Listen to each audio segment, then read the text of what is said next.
سلمان کو غور سے سردار دیکھنے لگا اور دیکھ کر کہتا یہ بتا تیرا نام کیا ہے؟ کہ سلمان کہ تیرا نام کچھ بھی ہو مجھے یہ پتا ہے یہ جواب تیرا نہیں ہے.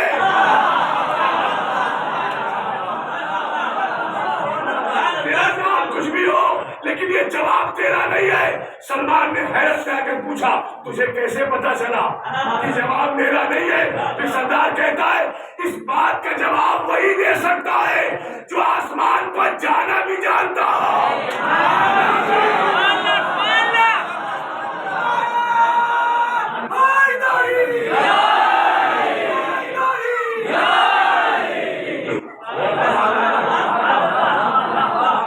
اب مجھے بتائیں عقیدہ رسالت کا محافظ کون ہے؟ کس نے معراج کا عقیدہ بچایا؟ ان کو بغیر مسلمان ہوئے بغیر ان کو مدینے سے جانے نہیں دیا. اور اب دیکھیے صاحب مسئلہ یہاں آتا ہے کہ نبی کی ایک حدیث ہے. میں نے آپ کی خدمت میں 2 واقعے مولا علی کے سنائے اور بہت سے ہزاروں واقعات مولا کائنات کے. اپنے بھائیوں کے لیے کر دوں ایک فکرہ ہو. آپ کو پتا ہے مدینے میں ایک کمیٹی ایسی بھی تھی جو رسول کو بھی پریشان کرتی تھی اور رسول کے جانے کے بعد مولا علی کے پیچھے پڑ گئی. اور غیر عیسائیوں نے کہا کہ علی جیسے عالم کو جنگوں میں الجھا کے رکھا گیا. علی جیسے عالم کہ جن کے علم سے لوگوں کو فائدہ پہنچنے والا تھا. اور دوسری بات وہ کہتا ہے کہ ایسے عالم سے کیسے کیسے لوگوں نے سوال کیا. سوال کیا کیے آپ سب جانتے ہیں. کیا کہ سوال کرتے تھے یہ بتاؤ یا علی سر میں بال کتنے ہیں, داڑھی میں بال کتنے ہیں, اور ہمارا ایسے بےہودہ سوال مولا علی سے پوچھتے. لہذا جب سارے جواب مولا سے مل جاتے تھے وہ جو کمیٹی تھی پریشان کرنے والی انہوں نے سوال تیار ایسا کیا جس کے 2 جواب ہوں. سوال 1 ہو جواب 2 اور مشکلات پہ پھنسانے والے سوال اپنے اعتبار سے پھنسانے والا سوال پوچھا.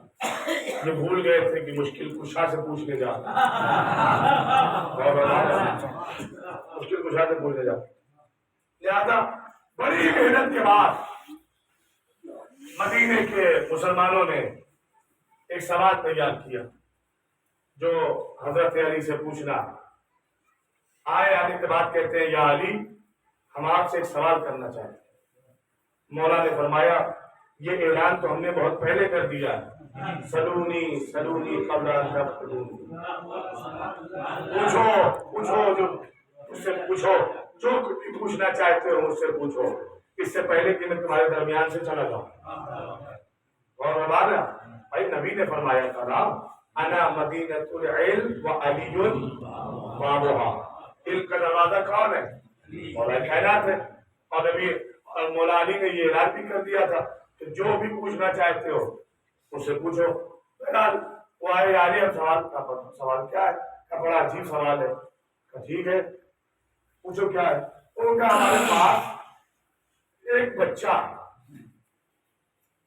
ہے جانور کا, ہم اس میں فیصلہ نہیں کر پا رہے ہیں یہ بچہ بکری کا ہے یا کتے کا ہے. آپ بتائیں کیسے فیصلہ ہو یہ بچہ کتے کا ہے کہ بکری کا. حالانکہ کوئی بچہ اچھا تھا نہیں, بس مولا کو پریشان کر رہا ہے. ایسے کوئی بچہ ہے جو کتے کا بھی لگے اور بکری کا بھی لگے. چلو اچھا ٹھیک. لیکن باب مدینۃ العلم پر آئے تو جواب یہ بغیر جانا نہیں ہے. ہم فیصلہ نہیں کر پا رہے بکری ہے کتا. اچھا یہ واقعہ ہم کہیں پڑھ رہے تھے چونکہ روایت میں آیا نا بکری اور کتا.